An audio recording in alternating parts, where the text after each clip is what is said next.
Menjadi soleh itu tidak seperti membalikan tangan.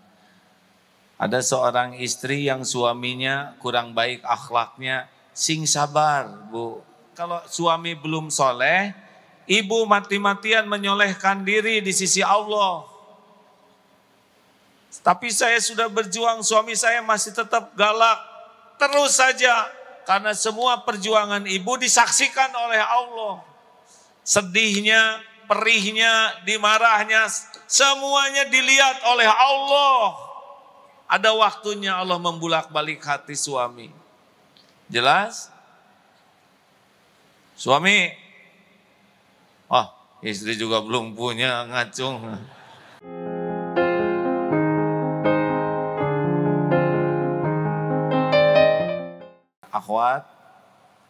Akhwat, apakah mau punya suami yang rupawan? Yang belum saja yang jawab, yang sudah diam ya. Apakah mau punya suami yang rupawan? Sudah rupawan, pintar? Yang jelas mau tidak? Rupawan, pintar, dan rezekinya banyak, mau? Tapi akhlaknya buruk, mau? Tuh, dengar ikhwan, berarti ada harapan. Yang wajahnya pas-pasan, yang pinternya pas-pasan, asal akhlaknya baik. Ikhwan, ini mah belum nikah semuanya ya. Maukah punya istri rupawan? Sudah rupawan, pintar, sudah pintar, banyak rezekinya, tapi sangat solehah. Tuh, akhwat begitulah ya. Salah satu di antara ciri akhlak yang mulia adalah hatinya lembut. Di dalam surat Ali Imran 159, fadhol Ustaz, bisa dibantu dibacakan? Fabima rahmatin minallah. أعوذ بالله من الشيطان الرجيم فبما رحمة من الله لنت لهم ولو كنت فظا غليظ القلب لانفضوا من حولك فاعف عنهم واستغفر لهم وشاورهم في الأمر فإذا عزمت فتوكل على الله إن الله يحب المتوكلين. Maka berkat rahmat Allah, engkau Muhammad berlaku lemah lembut terhadap mereka. Sekiranya engkau bersikap keras dan berhati kasar, tentulah mereka akan menjauhkan diri dari sekitarmu. Karena itu maafkanlah mereka dan mohonkanlah ampunan untuk mereka, dan bermusyawaralah dengan mereka dalam urusan. Kemudian apabila engkau telah membulatkan tekad, maka bertawakallah kepada Allah. Sesungguhnya Allah mencintai orang-orang yang bertawakal. Fabima rahmatin minallah, hanya dengan rahmat Allah. Wahai Muhammad, lintalahum, engkau bersikap lemah lembut. Sekiranya engkau bersikap keras dan berhati kasar, lan faddu min haulik, niscaya orang akan menjauh dari sisimu. Fa'fu anhum, maafkan mereka. Wastaghfir lahum, mohonkan ampunan bagi mereka. Wasyawirhum fil amr, dan bermusyawarahlah dengan mereka. Fa idza azamta fatawakkal 'ala Allah, sekiranya engkau sudah membulatkan tekad, maka bertawakallah kepada Allah. Innallaha yuhibbul mutawakkilin, sesungguhnya Allah sangat mencintai orang yang bertawakal. Jadi salah satu akhlak Rasulullah adalah kelembutan hati, tidak bersikap keras dan kasar, dan itulah yang menyebabkan orang-orang merasa nyaman dekat dengan beliau. Ada tegas, ada marah. Marah yang orang tidak punya marah tidak baik. Harus punya marah. Tapi marahnya dengan niat yang benar, marah dengan alasan yang benar, marah dengan cara yang benar. Insya Allah marahnya jadi ibadah. Tapi kalau marah dengan niat dan cara yang salah, maka tidak akan mendapatkan kebaikan. Nah, orang yang pemarah sulit memiliki kelembutan hati. Arifku sendiri artinya kelemah lembutan, kemudahan, dibuat mudah oleh Allah tuh. Perlahan-lahan atau tidak tergesa-gesa di dalam segala urusan. Contoh penciptaan kita. Allah kuasa menciptakan kita sekaligus. Kun fayakun, jadi sebesar ini. Tapi kan tidak. Allah yang maha kuasa menciptakan kita berproses. Dari pertemuan sel sperma dengan sel telur. Terus hari demi hari berbelah. Pelan tapi pasti dan sempurna. Sampai 9 bulan cukup usianya, cukup untuk keluar ke bumi, dikeluarkan oleh Allah dengan melahirkan. Bayi tumbuh pelan-pelan dari air susu yang diminum, jadi otot, jadi tulang, jadi rambut, jadi gigi. Inilah salah satu bentuk kelemah lembutan Allah dalam penciptaan kita. Juga Allah memberikan Al-Quran, tidak sekaligus, padahal mudah bagi Allah. Jelek saja Rasulullah tuh paham Quran, tidak usah rumit. Mudah karena otak ini milik Allah. Lah ada santri yang bisa hafal Quran 6 bulan. Tapi Rasulullah dididik oleh Allah bertahap. Al-Quran itu datangnya 23 tahun.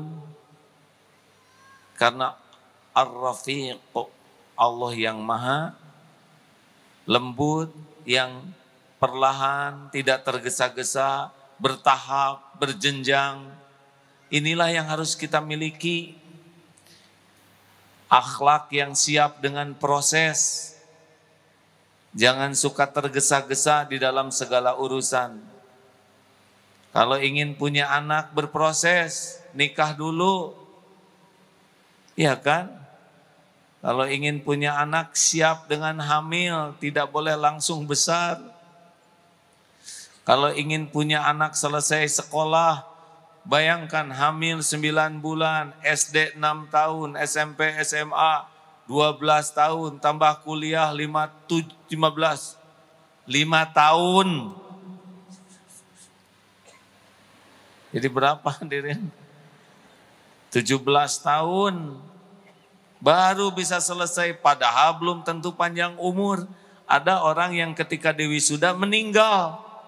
Makanya yang kita nikmati dalam hidup ini adalah proses. Betul?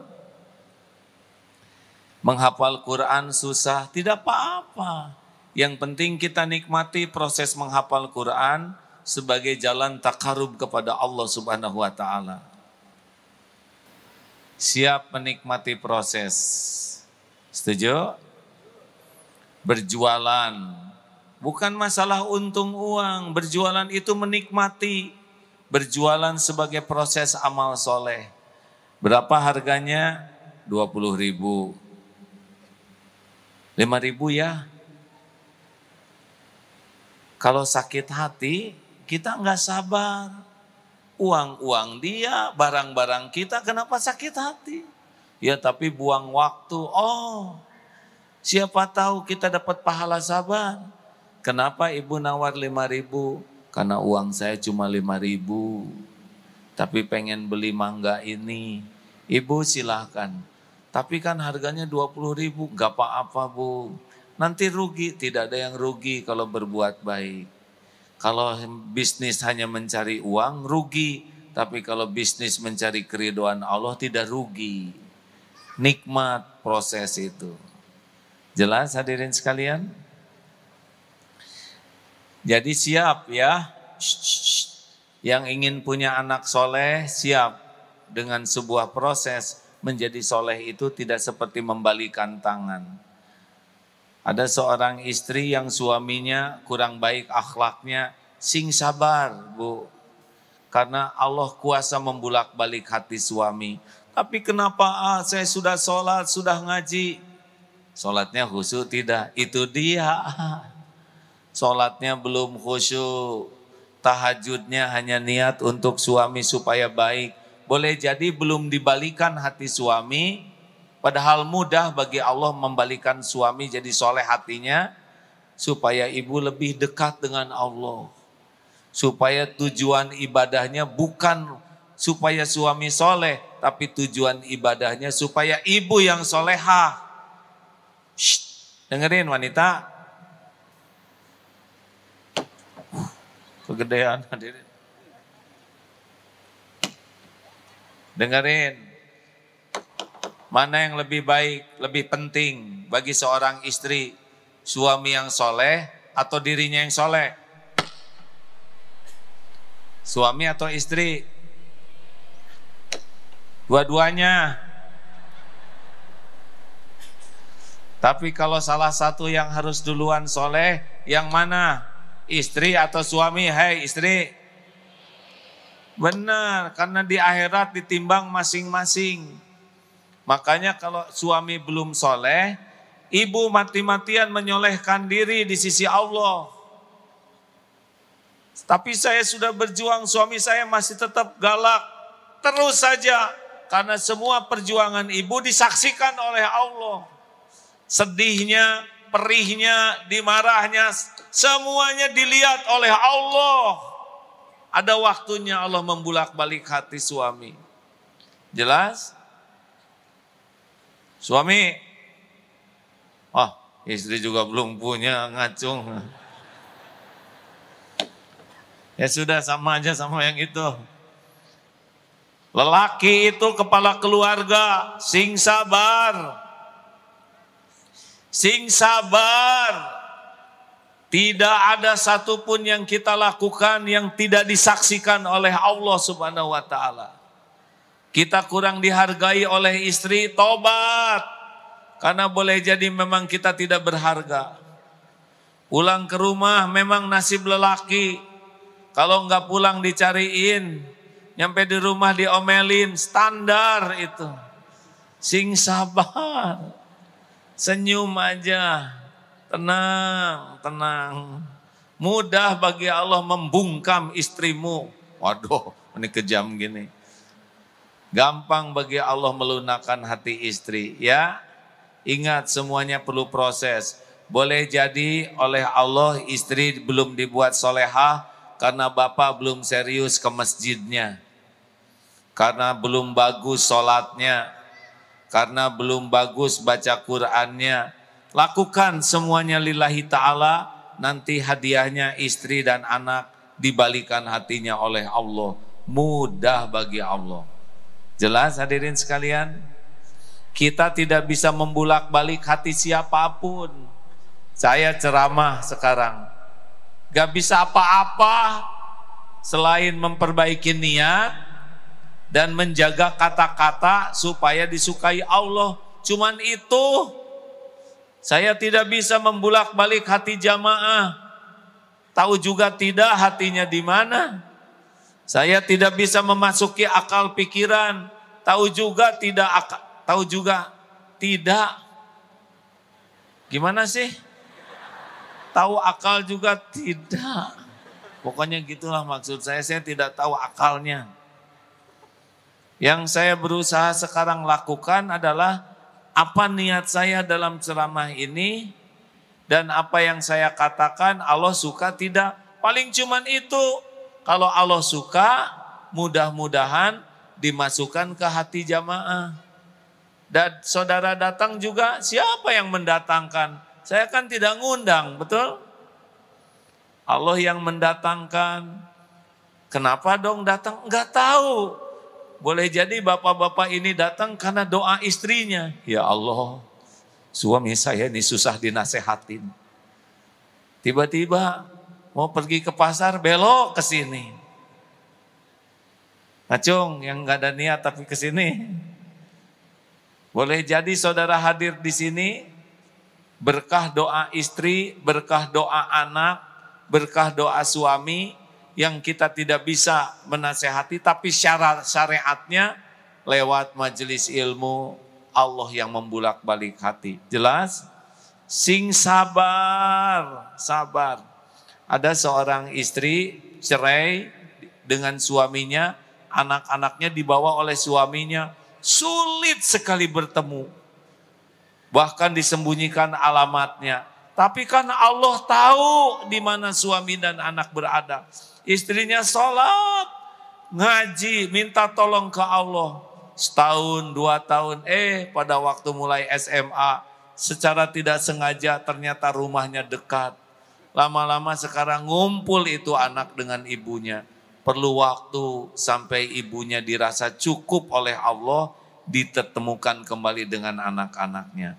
Ar-Rafiq, bertahap, berjenjang. Jelas hadirin? Jadi jangan suka tergesa-gesa di dalam hal apapun.